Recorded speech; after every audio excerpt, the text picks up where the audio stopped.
दोस्तों, रुपया डॉलर के आगे भीख मांग रहा है। अब $1 90 रुपए के बराबर हो गया है। रुपया एशिया की सबसे कमजोर मुद्रा बनता जा रहा है। लेकिन सरकारी इकोसिस्टम आपको ये बताकर खुश करता है कि कोई बात नहीं, अरे पाकिस्तान भूखों मर रहा है। दोस्तों, अमेरिका का $1 हमारे 90 रुपए के बराबर हो गया है। यानी कि जो चीज अमेरिका के लोग $1 में खरीद लेंगे, वो हमें खरीदने के लिए 90 रुपए की जरूरत होगी। इंटरनेशनली आर्थिक मोर्चे पर भारत के लिए यह बेहद शर्म का विषय है। कभी नरेंद्र मोदी को यह शर्मनाक लगता था। नरेंद्र मोदी की बेचैनी गिरते रुपए के लिए देखने को मिलती थी, लेकिन आज की तारीख में प्रधानमंत्री को कोई फर्क नहीं पड़ता है।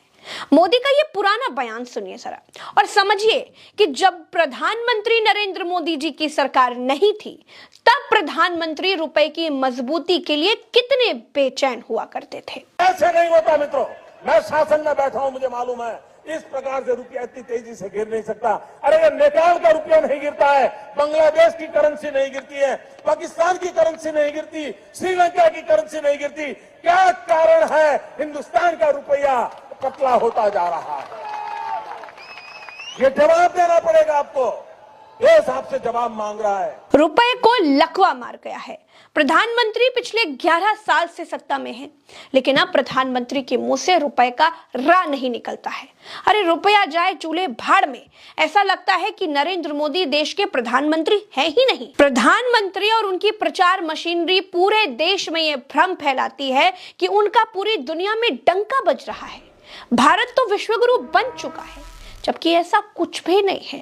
आपको बड़ी आसान भाषा में समझाती हूं कि डंका बजना होता क्या है।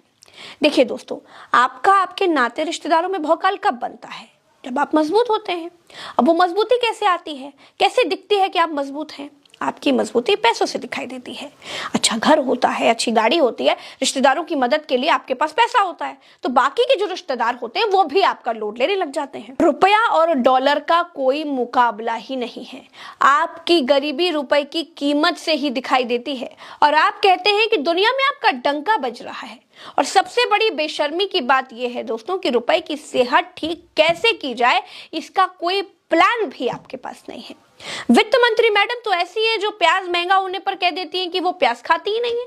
भाई रुपए की इस दुर्दशा पर वो कह सकती हैं कि वो रुपया खर्च करती ही नहीं है, वो तो गूगल पे से पेमेंट करती हैं। दोस्तों, देश में बादलों में रडार छिपाने से रुपया मजबूत होता, आधी झूठी आधी सच्ची आधी अधकचरी बातें करने से रुपया मजबूत होता, तो प्रधानमंत्री के बस की बात लगती।